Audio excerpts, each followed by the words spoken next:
Previously on the Pit Stop Retro Conversion. New Zealand, you chose the car. You chose the engine. The induction system. We have stripped the motor down. Now it's the car body's turn. First the dash, then the old engine mount so we can dummy mount the new engine and gearbox. This will guide us to where we will need to cut the firewall for the transmission and to place the new mounts. Measuring the engine placement ensures the engine is both central and level. This is important for the combustion cycle, as the fuel delivery must be equal to both rotors. Also make sure the engine is far enough forward in the engine bay not to restrict the clutch operation. On with the safety gear and time to cut the firewall out. Up Rosie goes on the hoist, and with a wee jimmy and some appropriately sized chunks of wood, the drivetrain sits where it will eventually live. Make sure it sits well away from the steering arms, following certification requirements. Now Rosie is a small car, but she has a large engine bay for this rotary engine. Next, placing the clutch cylinder. Fortunately, the mount already exists, as the KE30 came out in both manual and auto, so the cylinder is an easy mount. We now make a template for Terry Sims, the Metalcraft guru, to fit our new oversized transmission tunnel. The engine will remain here at Kiwi RE for its rebuild, and the tranny is off to the gearbox factory for the same thing. They then spin Rosie around to its next stop at Sims Metalcraft. As well as fabrication of the new tunnel, Terry will also be addressing the rust and the dents. But first, we need to strip the rest of the body of its bits. Gadget and his crew show no mercy. The interior panels, door skins, windows, rubbers, chrome and carpets, it all comes out. Next week in Pit Stop Retro Conversion, Terry Sims takes us through the panel restoration, and we present you with the colour options and follow the drivetrain into rebuild. This week, Toby Sport bring you the sliding legends of drifting. My club is Driftcorp from Whangarei. That's Whangarei. Here's their demo from Wellington, too hot to handle. I'm standing to the D1 champion in New Zealand at the moment. Justin, how you doing, bro? Yeah, mate, good. How about the other lads back here? Introduce yourselves, mate. How you doing? Sean, man. Hey, yeah, I'm Smokey. Jarvis. Thing and Dan. Up in Whangarei, where you guys are from, there's not a lot of tracks up there, so how did you guys sort of get into it? We had to land on the street. Bought some beat-down skylines, just get out there. There's people living everywhere, so it's hard to do it safely. That's why now we push it to the track. It's the only place to do it now. Who started the whole club thing, and how did it get sort of going? It's been about 5 years, I guess. For our crew, we sort of started off doing a bit of drifting. We found it on the internet and built a few cars, skylines, whatever. Went out and had a bit of play, and then it just sort of formed from there. We had a workshop, and we sort of named it after that. Turned it into Driftcorp, and it's just a bunch of really good dudes with team spirit. What about the series? I mean, how's that all going for everybody? That's going awesome. D1 and Z's putting on a good series. We're fully supporting it. We get about 40, 50 entrants each event. Have you ever been up to Japan to check out the drifting scene up there? Yeah, definitely. We went over, started last year. The Japanese have been doing it for about 16, 17 years, so they're quite a way ahead of us still, but we're catching them quick because we've got something to learn off. What's the difference between up there and down here? They've got a lot of support. There's a lot more money. I'm pushing hard to get sponsorship to help my guys out so they can get more track time, so they can get better. We've got a few sponsors on board now, so big thanks to them. Nankang for tyres, Five Ziggin for wheels, Resine, Splice Paint, Workshop X and Tyre Power, they will help us out quite a lot. Meg and Trevor helped us out today, this weekend. And without their help, it would just be impossible to even do a demo like this. So what are the basic essentials you need to be a drifter? Rear-wheel drive car. Good suspension and a good LSD, a little bit of power, not much. It's not based on power, it's based on inertia of the car. You've got to get the car sliding and use that weight to drift. So tell us about this beast. It's an R32 Skyline GDST.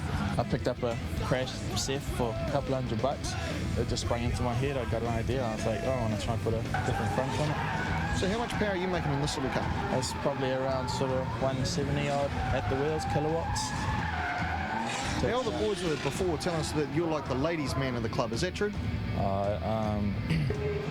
You got a Nissan Laurel here, mate. Yeah. Tell us about that. Well, I bought it for $400 and just put an RB20 in it, some suspension and kit, and stripped it out. Was there any difficulty getting that engine into this car? The hardest thing was mounting the handbrake because I got a foot handbrake. Everything else just bolted straight in. Does this particular model have any advantages with weight shifts in that? Yeah, it shifts weight pretty fast, but it's smooth with the suspension and just the setup it's got. It's got longer wheelbase. Wherever I want to put the car, it just goes there. What motivates you to do drifting, though? Just the adrenaline rush, eh? It's awesome. full noise. Don't worry about nothing. As a crew, you guys all work together. Like, say you have a bingle, you guys all dig in together. Oh, definitely. Yeah, that's what we're about. It's a team effort, a team spirit. The guys all get in together, help each other out, harder. This car here, how much power does it have compared to all the turbo cars? Does it struggle? It's probably about half. It'll be 170 horse maybe. The engine's pretty standard, but been repowered. It's got a good power to weight ratio, about 800 kilos for the cage. It goes pretty good. Like, I don't know what it'll run down the quarter, maybe a 14 or something. But it's not about the power. Definitely not. Suspension, all built thing, custom setup. Toyota TRD LSD, and also the full cage. You can see it coming through the strut towers, ties the whole car together. It's nice and rigid, and it just enables you to put the car exactly where you want it. Just use a bit of power to keep it going. That's why the lockdown's a lot safer for us, because it's predictably loose. What about the interclub rivalry between the two clubs? Westside Road, and they're awesome dudes. We get on really well off the track. One team's pushing the other one to new levels, and eventually the whole sport follows. And I only get better from here. Straight after the break, we check another Mad V My Ride. And Too Hot to Handle from Welly. Hey, my name's Muzz. This is my 65 Split Bus, otherwise known as the classic Kombi. My dad was a mechanic. He brought me up as his apprentice working on dubs. I've had about 7 or 8. They're just awesome engineered vehicles. Got this one from a mate of mine. He was going to do it up. It was a real rusted shell, but he decided to do his OE. So I took it off his hands and took it over, and 2 years later, here it is. It's lowered about 7 or 8 inches from stock. The rear transmission is a late model Beetle with IRS instead of a straight axle. I got a 1641cc Type 1 VW engine with twin Cadron 40mm carbs, Engel 110 cam. It really hauls for a VW engine. It's not super competitive, but it's nice to drive. Front end's got drop spindles and Angus adjusters, MP wheels, polished from the States. Interior's pretty custom, got the sofa bed here. It's an overnighter. This comes out so you can sleep 2, or if you're really keen 3. It's a mobile party, it really is. I created this thinking of a lounge away from home. The lounge just got a TV and playing PlayStation, watching movies, and we go on big cruises and my mates just sit back here, watch DVDs, and everyone's happy. It's just a real cruising machine. For 2 days of Easter weekend, the Westpac Trust Stadium and nearby roads held host to the inaugural Too Hot to Handle Motor Show extravaganza. This thing is absolutely gorgeous, isn't it? It's a 1955 commemorative edition C5 Chevrolet Corvette. It's amazing. So you use the body of an 04 car, you whip all the plastic off it to build this new body. It's kind of like a cross between a T-Bird and a Corvette. It's gorgeous.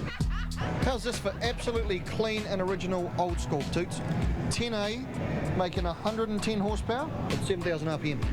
That's amazing. You bang a Weber on it, and mate, we're going to smoke those 155s. Well and truly. This pristine Camaro, oh my goodness, probably one of the more famous of the American muscle cars to be produced out of the States. That's a bit of you, Tootsie? Over the recent years, I have taken a liking to the old school American muscle car. How's this fantastic paint job? Another Steve Levine work of art. People have a think about making your ride unique with airbrushing. Okay, I'm in love.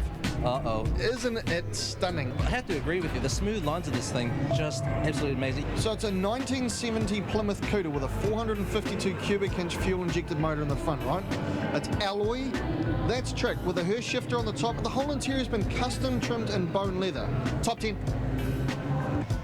Can you believe they let us drive this Diablo Roadster here? Oh, Toots, we faked it and everyone knows it. The owner has 2 of these things and he drag races a spare one. Would you like to be adopted by a guy like that, though? Yeah, mate. Well, who wouldn't know?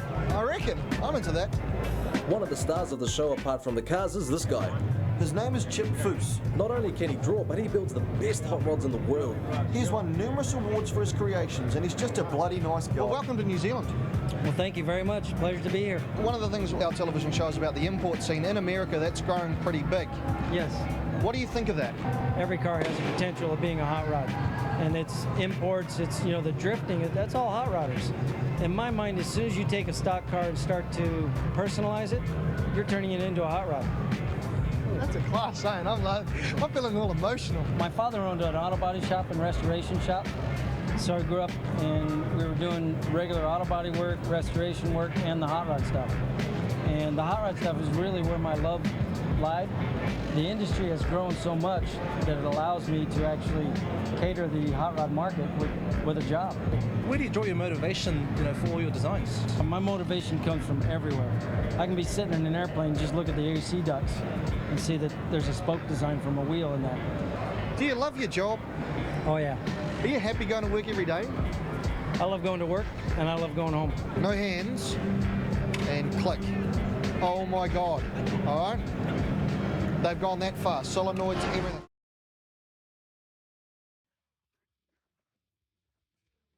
Kia ora Aotearoa, welcome to the Central Park Interactive iReview. We're having a preview look at one of the biggest beat-em-up franchises ever to be released on PS2, and that is Tekken 5. Who better to talk to us about this game than the man himself? Give it up! How you doing, my man? How's it going? Good. What's up? What's up? You like the Hummer? I do. So what's so popular about this game? Basically, the biggest thing in the game is the fact that it's got better graphics. They got everything stuff. The game's mechanics are the same, but everything's been amped up to like all Tekken players. They know exactly where they are, and they got a lot more coming. How about for those who have never played Tekken before? Can they just plug in and go, hey, boom? Even if you can't play this game, you just pick up the controller, start mashing buttons, and put on that combo. All right, well, let's have a look at combo. Man, should we just get into it? Let's tell us what we're doing. Let's do this. All right, let's do it.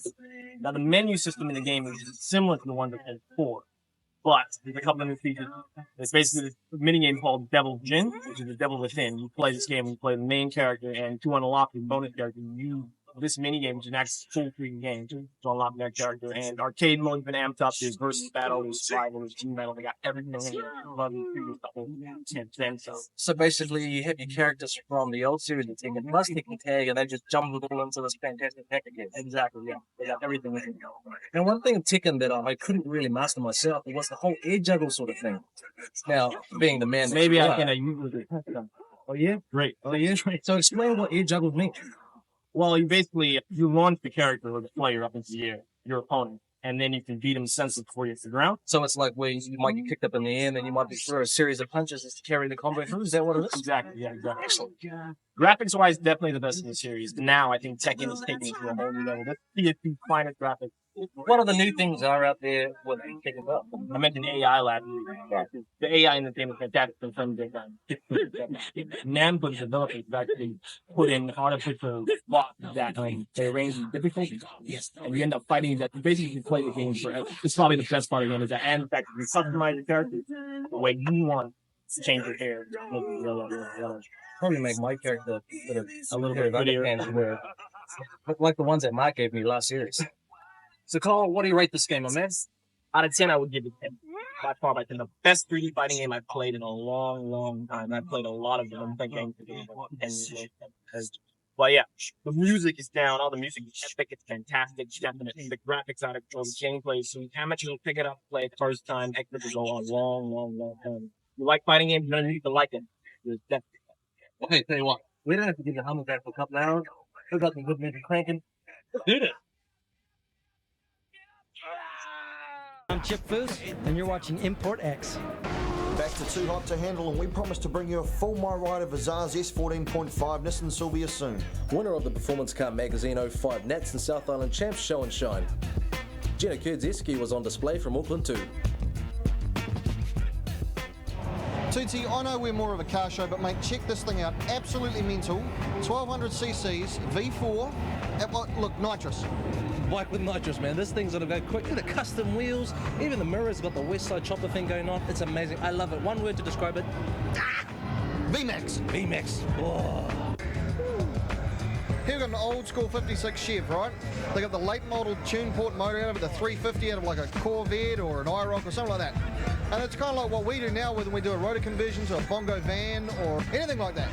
Repower it with a V8 Toyota motor, make it efficient, more power, lighter weight. It's class. Go grease lightning. Oh, I don't know the word. No, that's enough.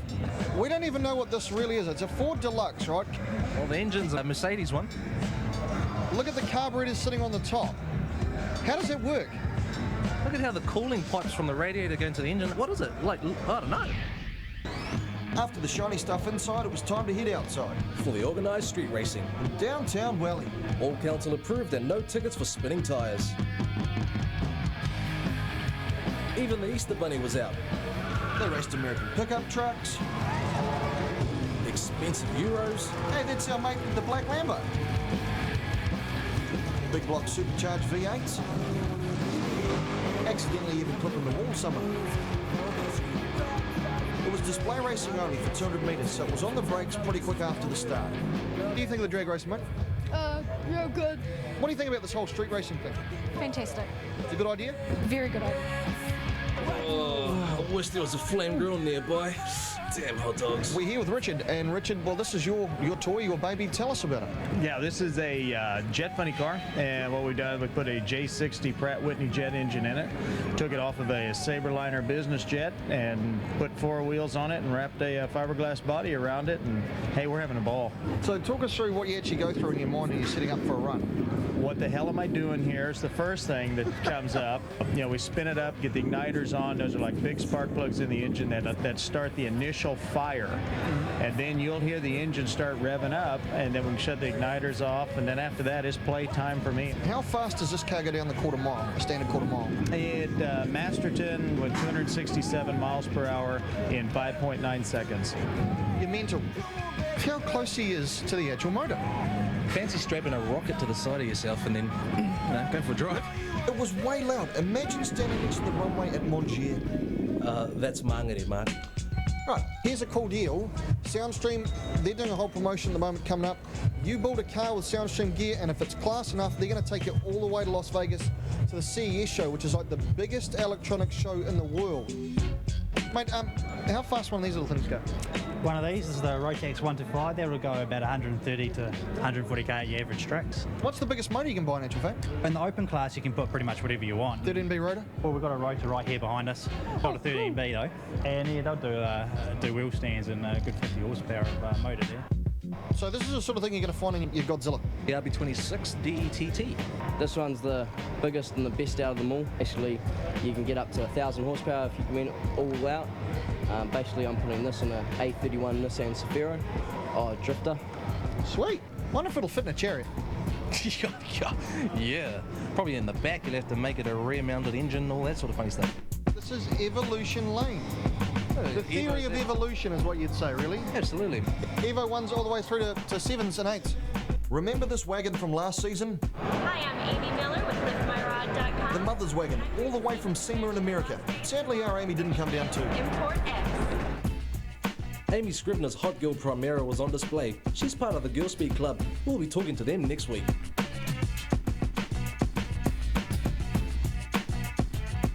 Also, Jordan Salika had people crawling all around it. Toots, pass the Mortine. Old School Rides came out to represent, and this caddy was definitely riding low.